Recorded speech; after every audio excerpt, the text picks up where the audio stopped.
Давайте поговорим о камине в доме.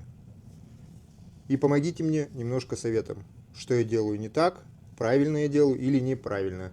Потому что присутствует небольшой запах в доме, когда я топлю камин. Смотрим видео.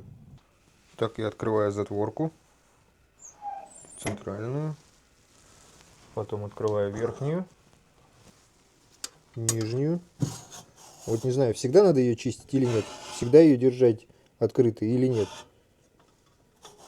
Открываю окно, примерно так выкладываю дрова, даже вот так вот. У меня береза, так что напишите, какие дрова у вас, вообще стоит ли тратиться на березу, потому что она на Финляндии очень дорогая. Может быть, какая-то и сосна также нормально будет, или ель, еще не знаю, чем вы пользуетесь. Потом я пользуюсь вот такими вот штуками, не помню, как они называются, ну, вы понимаете, наверное. Она очень хорошо разгорается.